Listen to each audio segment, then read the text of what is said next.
ពីសោតជីវិតយើងវាបានបង្រៀនឲ្យយើងល្មមនឹងដឹងបានថារឿងរស់នៅក្នុងបច្ចុប្បន្នភាពនេះយើងចូលរៀនហាត់ពុតលុតដំនិងរក្សាលំនឹងចិត្តយើងឲ្យបានជាប្រចាំរហូតជានិច្ចព្រោះធម្មធាតុក្នុងលោកវាអាចប្រែប្រួលគ្រប់ពេលវាប្រែប្រួលជានិច្ចរូបភាពដែលយើងមើលទៅថាវា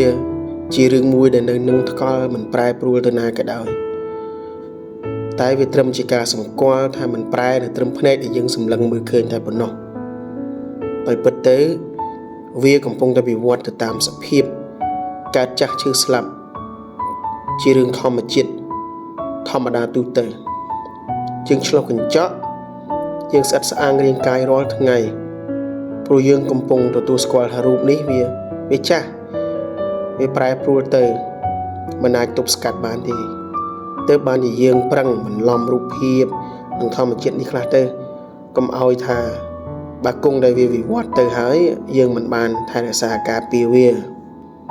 យ៉ាងនេះវាក៏មិនខុសអីពីរបស់ដែលយើងកំពុងតែប្រើប្រាស់បើវានៅរក្សា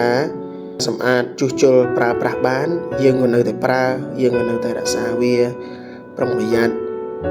រៀបចំទុកដាក់វាអញ្ចឹងទៅឬបើវាអស់អំណាច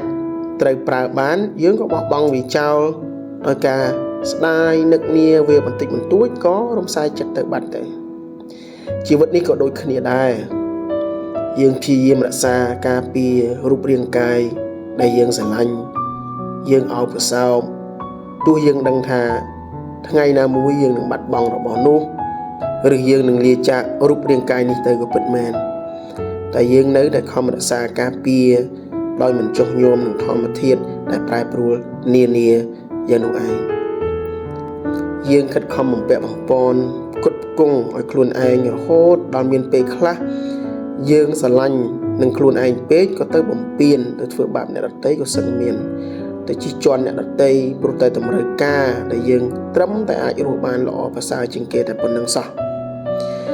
ទាំងដែលចុងក្រោយក៏ត្រូវទៅវិញទៅទេដោយមិនអាចវិច្ចស្ពាយអ្វីទៅជាមួយបានសោះសូម្បីតែកំតិចខ្សក់ត្រឹមមួយសរសៃក៏គ្មានផង